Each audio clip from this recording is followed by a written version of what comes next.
Jó, í tap hérna fyrir Haukunum, hvað finnst þér þessi svona tapast? Já, þetta var náttúrulega close svona, eða svona, við vorum svo smallir tímar inn í þessu. Við vorum að ræða nýklega að við erum bara einfallega ekki andlega nægilega sterkir. Við erum að láta hluti sem við stýrum ekki bara svona hafa alltaf mikil áhrif á okkur og það er svona tapast þetta. Við náttúrulega spila hörku gott lið og mjög vel spilandi og rútinerað og en svo sem að heilt yfir alveg þokkalegt en við erum andlega langt í frá að vera nægilega svona sleipir bara á svellinu þegar á reynir og það er eitthvað sem við þurfum að laga ásamt öðru. Þið komið náttúrulega niður í einhvern 1 stig þannig að 5 mínútur voru eftir en síðan eiginlega ekki sögunni meir. Veistu hvað, var það bara andlega hliðin eða hvað var svona körfuboltalega sem að gerist þar? Já, við erum náttúrulega, við erum kannski svona að stóla of mikið á eða það vantar fullt af möguleikum hjá okkur sóknarlega og við erum svolítið einhæfir og kannski svona að leita of mikið á svona sömu hlutunum og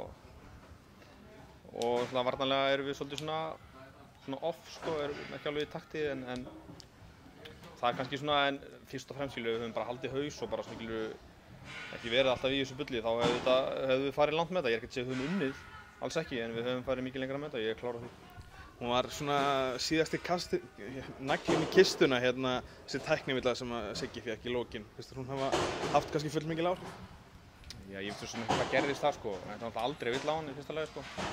Þannig að eðlilega kannski aðeins svektur og allt það, en jú, það var náttúrulega, þá fórum við með þetta upp í ykkur 10 stig og þá var þetta farið sko. Og einhverjar, 2-3 mínútur eftir, ég man það ekki. Þannig að það kannski jú, en það er nú eftir og nú fáum við 10 daga til að svona snúa þessu við, koma sér í gang og bara, nú þurfum við bara að leggja hart að okkur og eins og segi, komum svo almennilega á stað. 10 dagar í leikinu á móti Keflavík, fyrsti heimaleikurinn á þessu ári. Þetta er skrítið að fara í 2 leiki og svo, 11 dagar frí? Já, ég ætla svo sem ekkert eitthvað að ræða þessa niðurröðum, skilurðu.